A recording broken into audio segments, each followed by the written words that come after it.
Right, let's look at these questions. We have A. So we have powers. We're multiplying powers. This is like x to the power 1. So these powers have the same base, so we can add the exponents. So x cubed times x to the power 4 times x to the power 1 is equal to x to the power 3 plus 4 plus 1. And then which is x to the power 8. 3 plus 4 plus 1 is 8. Right, and then B, we have the coefficients. We can start by multiplying the coefficients. 3 times 4, that is 12. And then we have y, and then 3 plus 4, because these are the powers at the same base, so we can add the exponents. So 3 plus 4, and then we have 12y to the power 7. And then C, we have these coefficients. We can start by multiplying those coefficients.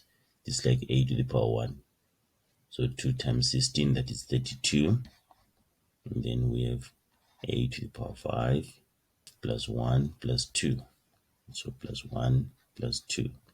And then we have 32 times a to the power 6 plus 2, that is 8 there. Yeah, so it's 32 times a to the power 8. Then D, 3 to the power 2x minus 2 times 3 to the power 2x plus 2.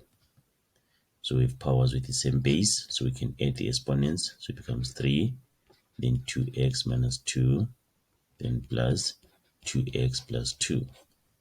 The positive does not change anything in the bracket, so it becomes 3, and then 2x plus 2x, that is 4x, then negative 2 plus 2, that is 0. So we remain with 3 to the power 4x. Then E, 7 to the power negative 2x minus 2 times 7 to the power negative 3x minus 2.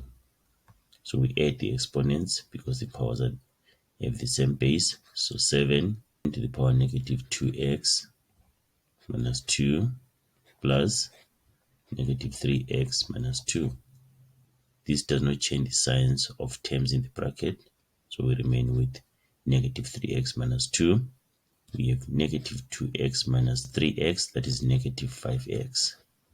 And then negative 2 minus 2, that is negative 4. So we have simplified the exponential expressions.